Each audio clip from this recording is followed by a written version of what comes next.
Assalamu alaikum wa rahmatullahi wa barakatuh, everyone. This is Shahid Bolson. Welcome to the Middle Nation podcast. This is episode number 24. If you deal in geopolitics, you deal in irreducible fundamental realities like geography, raw materials, and demographic characteristics and trends. A country is always going to be located where it's located. Its neighbors will always be its neighbors. What does or does not grow on the land or what is buried in the earth is generally not going to change. And the rate of reproduction of the population determines certain things about the way the future almost inevitably has to go. If you combine this approach with the study of history, you start to develop a fairly decent ability to objectively assess the general trajectory of world affairs, and the passage of time will only fill in the details, while always being cognizant of the fact that Allah subhanahu wa ta'ala will do what He wills, and anything is possible by divine decree. You can plan around predictable likelihoods that almost amount to being inevitabilities. Meaning, when you plan, it should not be around the expectation that predictable likelihoods will not occur, but that they will occur. And when you see a plan or a policy that runs against the grain, that basically denies or defies the inevitable, you can be fairly confident that it will ultimately fail, even if it enjoys a short-term period of apparent success. The failure of a plan or a policy is almost always embedded in it from its inception. And that's often because either the plan or the objective of the plan itself seeks to circumvent the inevitable. This is usually because politicians only make short-term plans that can look successful during their terms in office, or maybe even during their lifetimes. And they will never have to be held to account for long-term outcomes. Like, say, China's disastrous one-child policy. That was great for China momentarily, but it has doomed them long-term. So let me talk about some inevitabilities and what sorts of plans and policies we might want to consider that adhere to those inevitabilities in such a way as to put us in an advantageous position once those inevitabilities become manifest. Because we should be proactive in responding today to what is most likely to come about tomorrow, meaning the world is going to look a certain way in 50 or 100 years, and we can make decisions in our lifetimes that will improve the position of the Muslims who live in that world 50 or 100 years from now. It's just like buying a coat in the summertime because you know it will be cold in 6 months. Okay, so the Western world, the global North, is depopulating. They are aging and dying and not reproducing. Across the developed world, they are in varying stages of demographic collapse. This will also mean gradual deindustrialization. The trend of concentrating wealth and power into fewer and fewer hands and the wholesale transfer of control and authority to the private sector will continue. This will mean a steady deterioration in the quality of life and an increase in conflict, both between states and within societies. Meanwhile, the populations of the global South, including the Muslim world, are robust and are at or above replacement levels, which will likely continue to grow their worker and consumer pools for at least the next 30 years or so. Asia, Africa, and Latin America are also the most resource-rich regions in the world, and these factors will all increasingly make predatory elites from the global North focus their attention and effort on the so-called developing world, basically in extractive economic activities, plundering resources, swallowing local businesses, purchasing control through investments and loans, exploiting renewable energy options to power their own societies, securing ownership of arable land and monopolizing food production, and buying real estate to become the landlords of the global South. As much as possible, conflict will be stirred between states, between ethnic and religious groups, and particular countries will be appointed as clients to help manage and facilitate these agendas, meaning certain countries in the developing world will be empowered with economic and military advantages in exchange for serving the interests of capital that is centered in the North, the global North. I think one of the most obvious likely candidates for this sort of appointment will probably be India. Now, part of what I've just outlined pertains to geopolitical fundamentals such as demographics, and part of it has to do with the most predictable ways that power will behave in light of these fundamentals. And I would go so far as to say that this behavior is inevitable. But now let me talk about another dimension along these same lines. The demographic collapse in the West, or the global North, the deindustrialization, the economic deterioration that will happen, along with the conflicts and strife that will accompany those events, will also worsen the cultural chaos, confusion, despair, and desperation in those societies. More and more people will become alienated from the myths of what is called Western civilization, and will recognize that it provides no answers, no solutions, no authentic moral or ethical codes, and no meaning or purpose. And we will inevitably see the continuation and probably the intensification of the trend that already exists in the West, which is of people converting to Islam. In the Muslim world, Indonesia is likely to become a major economic powerhouse within the next few decades, with a success story that will rival that of China's meteoric rise, but without the fall which China will be experiencing in that same time frame. The economic reach of the Gulf states, led by the UAE, will increase across the Middle East, Africa, and Asia, and even into Europe. North Africa, led by Morocco, will become a major hub for renewable energy upon which the West will start to depend.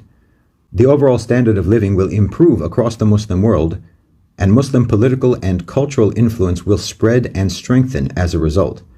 As the single largest cohesive demographic group in the global South, likely to reach 3 billion people by 2050, Muslims are going to be the dominant population, and Islam will be the most influential belief system and culture on the planet in the second half of this millennium.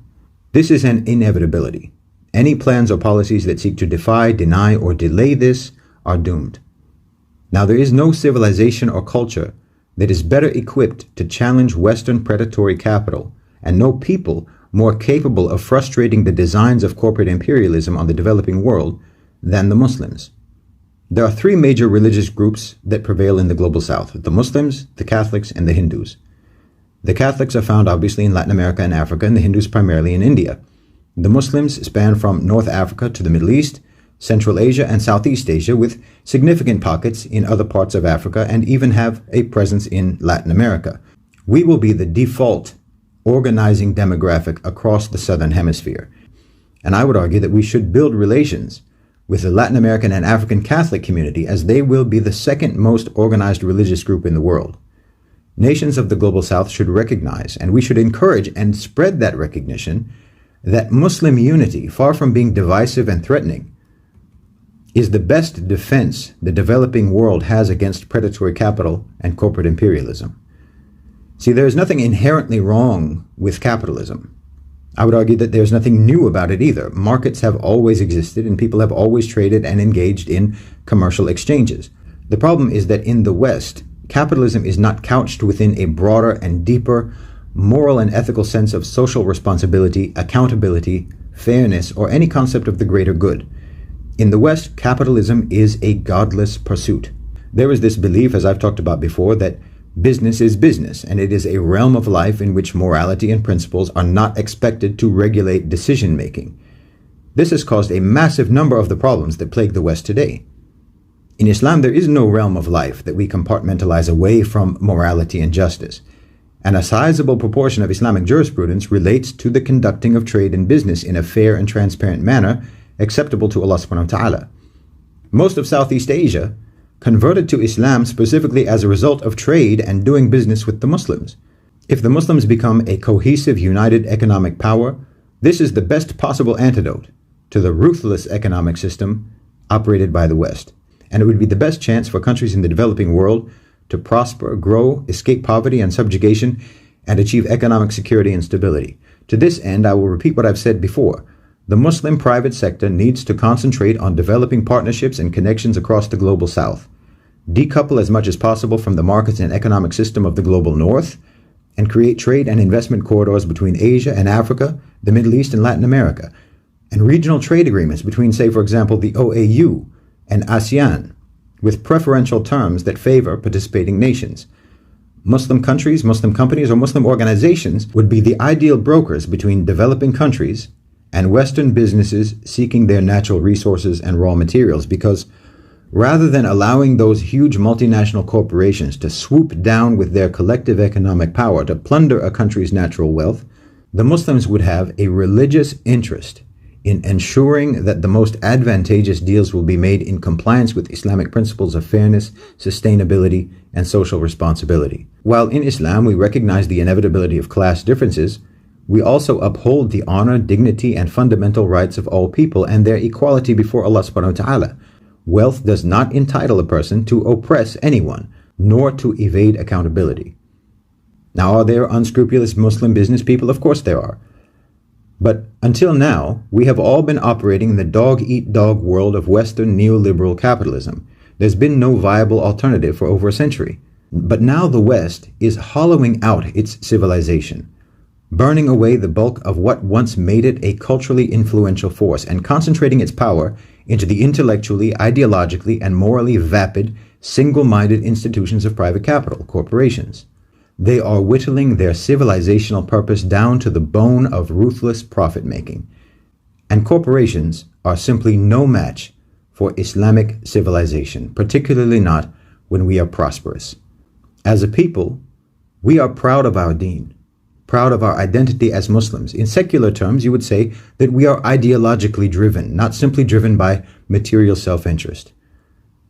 And we are also, truth be told, committed to the spread of Islam and the establishment of justice, which, yes, does put us in competition with the West.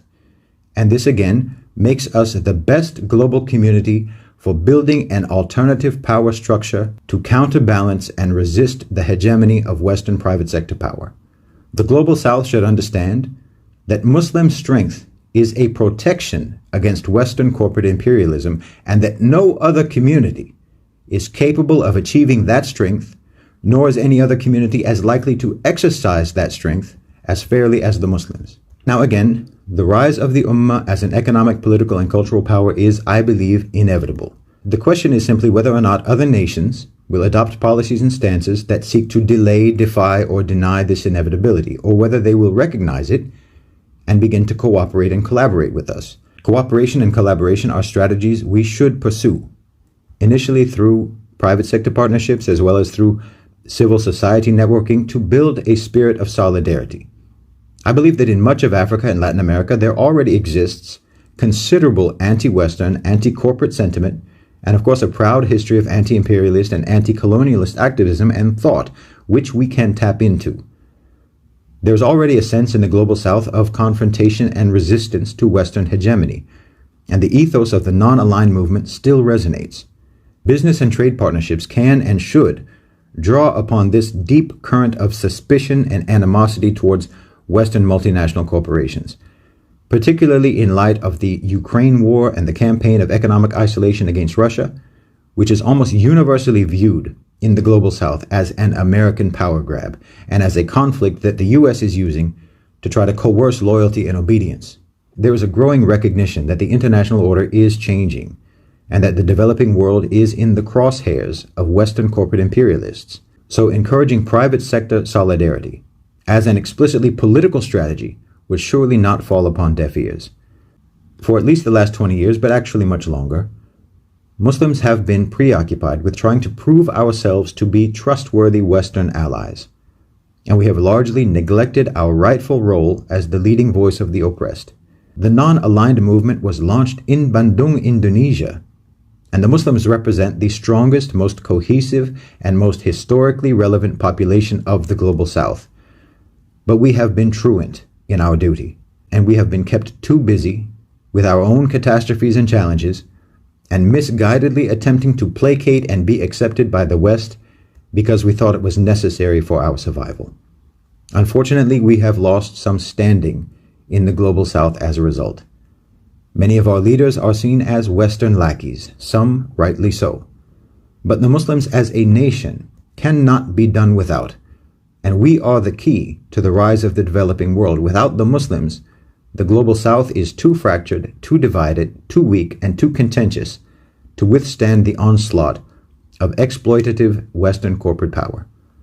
We should develop collaborative relationships with companies and NGOs from Caracas to Casablanca, from Buenos Aires to Bandung, from Dodoma to Dubai, establishing an active Muslim presence in business, cultural exchange, academic conferences, investor networking, and grassroots activism to build trust, camaraderie, interconnectedness, and shared purpose.